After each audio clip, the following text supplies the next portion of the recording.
નમસ્કાર મિત્રો. ગીતા વંદના અંતર્ગત 35મા મણકામાં આપ સર્વેનું સ્વાગત છે. મિત્રો, સર્વેને મારા જય શ્રી કૃષ્ણ. મિત્રો, આજના 35મા મણકામાં દુર્યોધને કેવું સૈન્યનું વિશ્લેષણ કર્યું છે એનાથી શરૂઆત થવાની છે. તો આપણે જાણીએ છીએ મિત્રો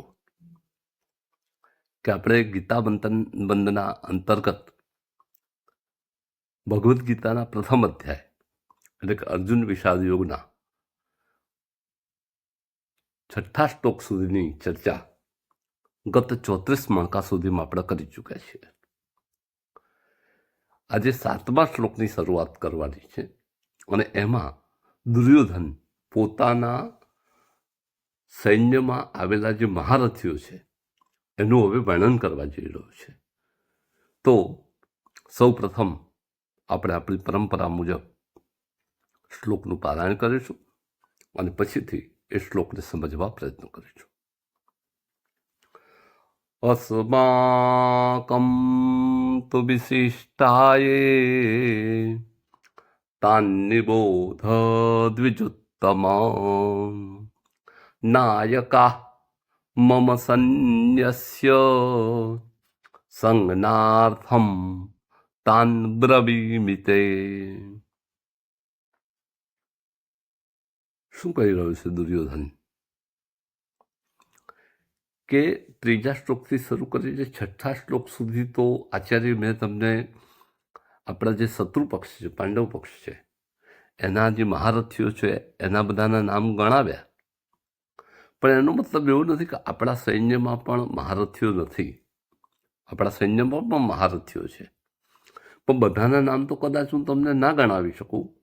પણ સંજ્ઞાર્થમ, માત્ર થોડોક બોધ મળી રહે, થોડીક સંકેત મળી રહે એટલા માટે તાન્નિબોધ દ્વિજોત્તમ, હે દ્વિજોત્તમ, તમારા ધ્યાન ઉપર હું લાવું છું. અસ્માકમ તું જે વિશિષ્ટા, આપણામાં જે વિશિષ્ટા નાયકા, જે વિશિષ્ટ નાયકો છે. કયા નાયકો છે? કોના નાયકો છે? મમ સૈન્યસ્ય, મારા સૈન્યના જે વિશિષ્ટ નાયકો છે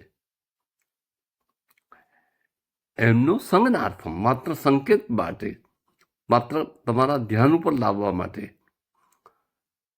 તાન નિબોધ, તેમનો પ્રવીમિતે, એ જે મહારથીઓ છે એ હું તમને જણાવું છું.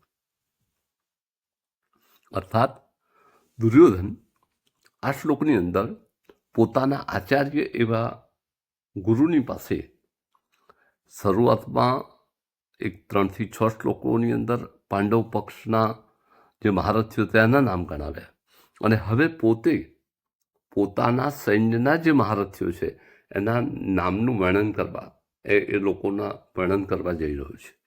પણ એ પહેલાં બતાવી રહ્યો છે કે હું માત્ર આમાંથી કેટલાક નામ હું તમારી સામે મૂકી શકીશ. જેમ આપણે આભાર દર્શન કરતા હોઈએ તો બધાનો આભાર આપણે માની લઈએ અને પછી છેલ્લે પાછા શું કહીએ? નામી અનામી જે કોઈ હોય એ બધાનો પણ આભાર, એવું આપણે જે કહીએ છીએ એ પ્રમાણે અહીંયા દુર્યોધન પહેલેથી જ વાતચીત કરે છે. કોઈ કેટલાક નામો ગણાવું છું તમારી આગળ, જેને તમે જાણો છો અને જે મુખ્ય છે, પણ એ સિવાય પણ બીજા કેટલાક તો છે જ, પણ માત્ર હું સંજ્ઞાર્થમ, માત્ર સંકેત માટે તમારી સામે રજૂ કરું છું. કોના નામ બોલવાનું છે હવે દુર્યોધન? તો કહે છે મમ સૈન્યસ્ય યે વિશિષ્ટા નાયકા, મારા સૈન્યના જે વિશિષ્ટ નાયકો છે એના વિશે હવે હું તમને વાત કરવાનો છું. હવે જો અહીં 2-3 વાતો વિચારવા જેવી છે. પહેલા તો આચાર્યને પશ્ય કહીને મધ્યમ પુરુષ એક વચનનું રૂપ વાપર્યું છે. એ જે આપણને કથે એવું રૂપ છે એ વાપર્યું છે, પણ ત્યાં પશ્ય રૂપ વાપર્યું અને અહીં નિબોધ એવું રૂપ વાપર્યું. તો કેમ આવો ફરક? આવો કોઈને પ્રશ્ન થાય તો પશ્યરૂપ એટલા માટે વાપર્યું કે એ સામે રહેલી પાંડવ સેના, જે શત્રુ સેના છે, એને બતાવી રહ્યો છે, એટલે પશ્યરૂપ વાપરે છે. જુઓ આ. અને નિબોધો એટલે તમારા ધ્યાન ઉપર હું લાવું છું. આ નિબોધ રૂપ વાપરવાની કેમ જરૂર છે? કારણ કે દ્રોણાચાર્ય જે ઊભા છે એમની પાછળ આખું કૌરવ સૈન્ય ઊભું છે, એટલે એમની પીઠ પાછળ આખું સૈન્ય ઊભું છે. એટલે કંઈ દ્રોણાચાર્ય આખા સૈન્યના પાછળ ફરીને કંઈ જોઈ શકવાના નથી. એટલે ત્યાં નિબોધો તમારા ધ્યાન ઉપર લાવું છું એમ કહ્યું. કેમ કે પોતાના સૈન્યના હવે જે વિશિષ્ટ નાયકો છે એની ગણતરી કરવા જ્યારે દુર્યોધન જઈ રહ્યો છે ત્યારે શું કહી રહ્યો છે? હું તમારા ધ્યાન ઉપર આપણા સૈન્યના જે વિશિષ્ટ નાયકો છે એમના નામો હું તમારા ધ્યાન ઉપર લાવું છું કે જેને તમે જાણો છો. પણ એ કેવા છે પાછા? માત્ર હું તમને આ જે કહી રહ્યો છું સંજ્ઞાર્થમ, માત્ર સંકેત રૂપે, બરાબર, માત્ર ઈશારા રૂપે તમને આ બતાવી રહ્યો છું કે તો પશ્ય અને નિબોધ આ બે જે વ્યાકરણના રૂપો છે એમાં પણ ખાસ ધ્યાન રાખવાની જરૂર છે. હવે બીજો પ્રશ્ન આપણને એ પણ થાય કે અહીંયા જે સંબોધન છે ને એમાં પણ દુર્યોધનનો પોતાના ગુરુ પ્રત્યેનો જે દ્વેષ રહેલો છે એ આપણને સમજાય છે. પહેલા આચાર્ય કહ્યું અને હવે દ્વિજોત્તમ કહ્યું. દ્વિજોમાં જે ઉત્તમ છે, બ્રાહ્મણોમાં જે ઉત્તમ છે. એટલે દુર્યોધન અહીં એવું કઈ એના મનમાં પડેલું છે કે ભલે તમે અમને ગુરુ દક્ષિણા આપી, બ્રાહ્મણ તરીકે તમારું કામ ભણાવવાનું છે એટલે તમે કર્યું, પણ લડવાનું કામ તો અમારા ક્ષત્રિયોનું છે, એ તમારા બ્રાહ્મણોનું કામ નથી. માટે તમે તો કોણ છો? દ્વિજોત્તમ છો કે છે. તમે તો માત્ર આચાર્ય છો કે છે. અહીંયા બીજી પણ એક વાત વિચારવા જેવી છે કે કેમ દુર્યોધન આવું કહી રહ્યો છે પોતાના આચાર્યને? પહેલા પાંડવ પક્ષના બધા મહારથીઓના નામ ગણાવ્યા અને હવે કેમ પછી પોતાના સૈન્યના નાયકોની વાતચીત કરી રહ્યો છે? ખરેખર તો પહેલા વાતચીત ના કરવી જોઈએ. પણ જે સાચો યોદ્ધા હોય એ હંમેશા શત્રુ પક્ષને જે બળ છે એને જોતો હોય કે શત્રુ પક્ષમાં કોણ બળવાન છે અને એમને ધ્યાનમાં રાખીને વાતચીત કરતો હોય. તો એ રીતે 3 થી 6 શ્લોકોની અંદર એ શત્રુ પક્ષ એટલે પાંડવ પક્ષમાં જે રહેલા મહારથીઓ હતા એમના નામ ગણાવ્યા. અને હવે પોતાના પક્ષમાં રહેલા જે વિશિષ્ટ નાયકો છે એમનું વર્ણન કરવા હવે જઈ રહ્યો છે. અહીંયા બીજી પણ વાત એક વિચારવા જેવી છે કે કેમ એને પહેલા એક યોદ્ધાની વાત જવા દઈ ગયો, પણ દુર્યોધન સૌથી પહેલા કેમ પોતાના ગુરુ પાસે ગયો અને કેમ એને શત્રુ પક્ષના નામોનો વિચારણા કરી? તો એનું કારણ એ છે કે એના મનમાં અંદરો અંદર કંઈક ડર ઘૂસી ગયો છે અને ડર એ આ મહારથીઓના વર્ણનમાં ક્યાંક ને ક્યાંક અપ્રગટ રીતે પ્રગટ થયો છે. કેવી રીતે અને શા માટે? તો જે મહારથીઓના નામ ગણાવ્યા અને એમાં જે વિશેષણો મૂક્યા જેની આપણે અગાઉ ચર્ચા કરી ગયા છે, એટલે પુનરુક્તિનો દોષ આપણે નથી કરતા, પણ એ જૂના તમે વિડીયો જોશો 3 થી 6 જે શ્લોકોની આપણે ચર્ચા કરી એમાં, તો એમાં વિશિષ્ટ રીતે વિશેષણો સાથે એ મહારથીઓને ગણાવ્યા છે. તો આ એક પ્રભાવ દુર્યોધનના મન ઉપર પડ્યો છે અને એનું કારણ જો આપણે જોઈએ તો પાંડવ સેના ભલે નાની છે, કારણ કે એમની 7 અક્ષૌહિણી સેના છે અને કૌરવોની 11 અક્ષૌહિણી સેના છે. એટલે પાંડવ પક્ષની સેના નાની છે, પણ એ લોકો ધર્મને વરેલા છે. એમનું આખું સૈન્ય ધર્મના માર્ગે વરેલું છે અને માટે ધર્મનો ચોક્કસ પ્રભાવ સામાન્ય વ્યક્તિ ઉપર પડ્યા વગર રહેતો નથી. આ એક મહત્વનું તત્વ, એક મહત્વની વાત આપણને ગીતા સમજાવવા માંગે છે કે યતો ધર્મસ તતો જય, જ્યાં ધર્મ છે ત્યાં જ વિજય થવાનો છે. અને એ સમજાવવા માટે આપણને આ દુર્યોધનના માનસિક ડરની આપણને આપણી સામે એ પ્રગટ કરી આપ્યું છે.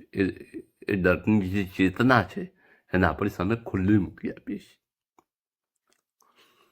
અને ધર્મ માર્ગી પાંડવો તો છે જ, પણ સાથે સાથે ધર્મનું જે ધ્વજ છે અને ધર્મનું જે આધાર સ્થાન છે એવા સ્વયં ભગવાન કૃષ્ણ પણ પાંડવ પક્ષે રહેલા છે. અને એનો પ્રભાવ દુર્યોધન ઉપર પણ પડ્યા વગર રહેતો નથી. તો આમાંથી આપણને એ પણ એક શીખ મળે છે કે ધર્મનો પ્રભાવ ગમે એવો પાપી હોય, ગમે એવો દુષ્ટ આત્મા હોય, એના ઉપર પણ એનો પ્રભાવ પડ્યા વગર રહેતો નથી.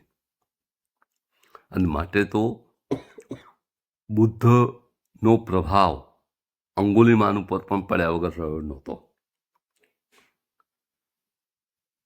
વાલિયો ખરેખર બહુ મોટો ડાકુ હતો, લૂંટારો હતો, ઘાસ કાપે એ માણસોને કાપી નાખનારો મહાન વધ કરનારો હતો. છતાંય નારદજીનો પ્રભાવ જે વાલિયા ઉપર પડ્યો એ જ બતાવે છે કે ધર્મ અને ધર્મસ્થ વ્યક્તિ જે હોય એનો પ્રભાવ સામેની વ્યક્તિ ઉપર પડ્યા વગર રહેતો નથી. વર્તમાન મહાવીરના જીવનના પણ એવા પ્રસંગો છે કે એમના પ્રભાવથી સામેનો પાપીમાં પાપી માણસ હોય એ પણ સહેજ માટે તો એમના પ્રભાવમાં આવી ગયા વગર રહેતો નહોતો. તો બુદ્ધ, મહાવીર એમના જીવનના જે પ્રસંગો છે એ બતાવે છે કે ધાર્મિકતા એ બહુ મોટી વસ્તુ છે, એમાં આધ્યાત્મિકતા છુપાયેલી છે. અને જે આધ્યાત્મિકતા સાથેની ધાર્મિકતા હોય એનો પ્રભાવ સામેની વ્યક્તિ ઉપર પડ્યા વગર રહેતો નથી.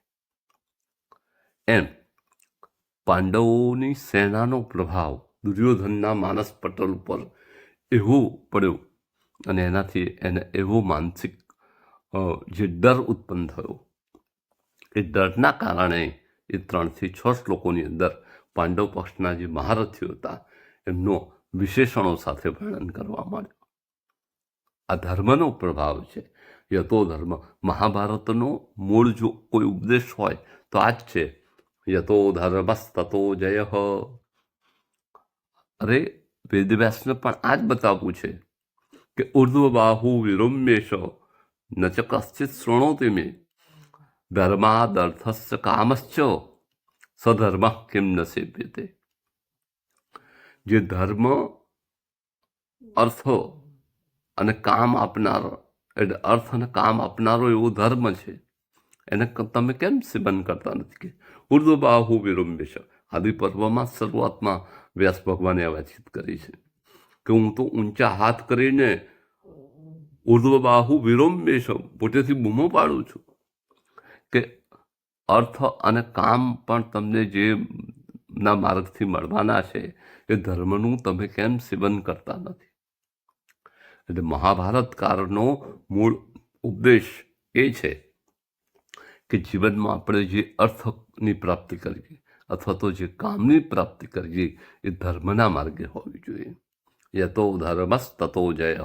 આ મહાભારતનો મૂળ મંત્ર છે અથવા મૂળ ઉપદેશ છે કે જ્યાં ધર્મ છે ત્યાં જ જય છે. અને માટે ભગવાને 4થા અધ્યાયની અંદર કહ્યું છે કે યદા યદા હિ ધર્મસ્ય ગ્લાનિર્ભવતિ ભારત અભ્યુત્થાનામિ ધર્મસ્ય તદાત્માનમ સૃજામ્યહમ. જ્યારે જ્યારે ધર્મ ઉપર જ્ઞાની આવશે અને અધર્મ જ્યારે ધર્મ ઉપર આક્રમણ કરી બેસશે ત્યારે ત્યારે કહે છે સંભવામી યુગે યુગે. ત્યારે હું ધર્મ રૂપે પ્રત્યેક યુગમાં અવતાર લઈશ. એટલે બહુ મોટું આશ્વાસન છે. જે ધાર્મિક લોકો છે, જે ધર્મની સાથે જાણે આધ્યાત્મને જોડેલું છે અને જેનું જીવન એવું આધ્યાત્મિક બનેલું છે, એવા લોકો ભલે આજે સમાજમાં ગણ્યા ગાંઠ્યા હોય પણ છતાંય એમનો પ્રભાવ પાપીઓ ઉપર પડ્યા વગર રહેશે નહીં. અને આ બહુ જ મોટી બાબત છે. અને માટે આપણે ઘણા અંગ્રેજી પિક્ચરોમાં પણ જોઈ ગઈ છે, ભૂતના પિક્ચરોમાં પણ જોઈ ગઈ છે કે ભૂત જ્યારે વળગવા આવતું હોય ત્યારે હનુમાન ચાલીસાનો પાઠ કરે વ્યક્તિ તો એ ભૂત ત્યાંથી છૂટી જાય અથવા ભૂતની પકડ ઢીલી પડી જાય. આ શું બતાવે છે? ધર્મનો પાપી વ્યક્તિ ઉપર પણ પ્રભાવ પડે છે. અને આ વાતની સાબિતી આ શ્લોકમાં પણ મળે છે કે જે દુર્યોધન જે 3 થી 6 શ્લોકોની અંદર જે પાંડવ પક્ષોનું જે વર્ણન કર્યું એની અંદર એની જે માનસિક ગભરાહટ હતી અને પાંડવ પક્ષનો જેના ઉપર પાંડવોની ધર્મ સત્તાનો જેના ઉપર પ્રભાવ પડ્યો હતો એના કારણે 3 થી 6 શ્લોકની અંદર એને પાંડવોના મહારથીઓના વિશેષણો સાથે એમની ઓળખ આપી પોતાના ગુરુ દ્રોણાચાર્યની પાસે. પણ એ મનમાં તો હજુ પોતાના ગુરુને પાંડવ પક્ષી જ માને છે અને માટે એ અત્યારે એવું કહેવા જઈ રહ્યો છે કે તમે દ્વિજોત્તમ છો, તમે તો ઉત્તમ કોટીના બ્રાહ્મણ છો, તમે ક્ષત્રિય નથી કે જેથી યુદ્ધ કરી શકો, પણ છતાંય હવે તમે ગુરુ છો એટલે તમે અમારા પક્ષમાં છો એટલે તમારી પાસે હું આવ્યો છું. પણ હવે તમે એવું ના માનતા કે આપણા ત્યાં નબળા માણસો છે, આપણા ત્યાં સબળ માણસો છે, પણ બધાના નામ હું નહીં ગણાવી શકું. એટલે સંજ્ઞાર્થમ નાયકા મમ સૈન્યસ્ય યે વિશિષ્ટાઃ મમ સૈન્યસ્ય નાયકાઃ તાન સંજ્ઞાર્થમ બ્રવીમિતે. તેમનું માત્ર હું સંજ્ઞા માટે તમારી સામે રજૂ કરી રહ્યો છું. અને કેટલાક સંકેતો હું આપી રહ્યો છું કે બધા નાયકોનું હું વાત કરવા જઈ રહ્યો નથી. આમ ભલે અત્યારે દુર્યોધન કહી રહ્યો છે પણ એના મનમાં માનસિક ડર ઘૂસી ગયો છે પેલા ધર્મ પક્ષે રહેલા પાંડવ સૈન્યનો અને ખાસ તો શ્રી કૃષ્ણ ભગવાનનો, કે જ્યાં કૃષ્ણ ભગવાન સ્વયં ઊભા છે એ ધર્મ સત્તાવાળું સૈન્ય કેવું પ્રબળ હોય કે જેનો પાપીમાં પાપી એવા દુર્યોધનના માનસ પટલ ઉપર પણ એનો પ્રભાવ પડ્યો છે. અને માટે એ પાંડવ પક્ષના મહારથીઓના પહેલું વર્ણન કરે છે અને હવે પછી પોતાના સૈન્યના જે વિશિષ્ટ મહાનુભાવો છે એનું વર્ણન કરવા જઈ રહ્યો છે. એમાં કયા પોતાના વિશિષ્ટ મહાનુભાવોનું વર્ણન કરે છે એની વાત આપણે 36મા મણકામાં કરીશું. મિત્રો, આ અને આવી વાતો તમને ચોક્કસ રસ પડે એવી વાતો છે, ભગવદ્ ગીતાની જ વાતો છે. પણ ભગવદ્ ગીતા તો દિને દિને નવમ છે અને માટે આવી વાતો સાંભળવા માટે જો હજુ તમે આ ચેનલને સબસ્ક્રાઈબ ના કરી હોય તો કરી લેજો અને આ વિડીયોને જોઈને એને ચોક્કસ તમને જે કંઈ તમારો અભિપ્રાય હોય એ કોમેન્ટમાં જણાવવાનું ચૂકતા નહીં. એને શેર કરજો અને એને લાઈક કરજો મિત્રો. તો આ સાથે આપણે આજની ચર્ચા પૂરી કરીએ છીએ. આવજો મિત્રો. સર્વેને મારા જય શ્રી કૃષ્ણ.